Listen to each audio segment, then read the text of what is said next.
ಬೆಳಗ್ಗೆ ಎದ್ದು ನನ್ನ ತಮ್ಮ ತೋರಣ ಕಟ್ತಾ ಇದ್ದಾನೆ ಬಾಗಿಲಿಗೆ. ನಾನು ಹಬ್ಬಕ್ಕೆ ಕಾಯಿ ಸುಲಿತಾ ಇದ್ದೀನಿ. ನೋಡಿ ಇಷ್ಟೆಲ್ಲ ಕಾಯೆಲ್ಲ ಸುಲಿದಿರೋದು ನಾನೇ. ಸ್ನಾನ ಮಾಡೋಣ ಅಂತ ನೀರಿಕ್ಕಿದ್ವಿ ಒಲೆ ಮೇಕೆ. ನೈಟ್ ಜೋರಾಗಿ ಮಳೆ ಬಂದಿತ್ತು, ಬೆಂಕಿ ಎತ್ಕೊಳ್ತೈತೆ ಇಲ್ಲ ಅಂದ್ಕೊಂಡೆ. ಫೈನಲಾಗಿ ಬೆಂಕಿ ಎತ್ಕೊಳ್ತು. ಇನ್ನು ನೀರಂತೂ ಕಾಯ್ತಾ ಇದ್ದಾವೆ. ಇನ್ನು ಸ್ನಾನ ಮಾಡಿ ಬಟ್ಟೆ ಹಾಕೋಣ ಅಂತ ಬಂದೆ. ಇದೇ ನನ್ನ ಔಟ್ಫಿಟ್ ಎಲ್ಲ. ಇನ್ನು ಬಟ್ಟೆ ಹಾಕೊಂಡು ಪೂಜೆ ಮಾಡೋಣ ಅಂತ ಪೂಜೆ ಮಾಡೋಕ್ಕೆ ಬಂದೆ ಹೊರಗಡೆ. ನಮ್ಮ ಮನೆಗೆ ದಾಸಪ್ಪ ಅವರು ಬಂದಿದ್ರು. ದಾಸಪ್ಪ ಯಾವ ಥರ ಗೋವಿಂದನ ಇಡ್ತಾರೆ ನೋಡಿ.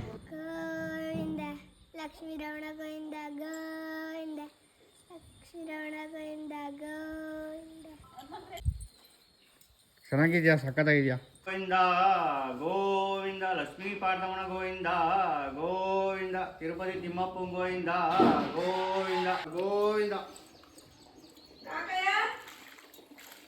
ಇದು ನಮ್ಮ ತಾತರ ಕಾಲದಿಂದ ಬಂದಿರೋದು, ಅದನ್ನೇ ನಾವು ಬೆಳೆಸ್ಕೊ ಬಂದಿದ್ದೀವಿ ಇಲ್ಲಿವರೆಗೂ. ಇನ್ನು ಹನುಮಂತರಾಯ ದೇವಸ್ಥಾನ ಹತ್ರ ಹೋಗೋಣ ಅಂತ ಊರಲ್ಲೆಲ್ಲ ಹೊರಟಿದ್ದೀವಿ. ದೇವಸ್ಥಾನಕ್ಕೆ ಬಂದು ರೀಚ್ ಆದ್ವಿ. ಆದರೆ ನಮಗಿಂತ ಮುಂಚೆ ಎಲ್ಲರೂ ಬಂದು ದೇವ್ರಿಗೆಲ್ಲ ರೆಡಿ ಮಾಡ್ತಾವ್ರೆ ಪೂಜೆ ಮಾಡೋಕ್ಕೆ.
ನಿಮಗೆ ಈ ವಿಡಿಯೋ ಇಷ್ಟ ಆಗಿದ್ರೆ ಲೈಕ್ ಮಾಡಿ, ಶೇರ್ ಮಾಡಿ, ಸಬ್ಸ್ಕ್ರೈಬ್ ಮಾಡ್ಕೊಳ್ಳಿ. Thanks for watching.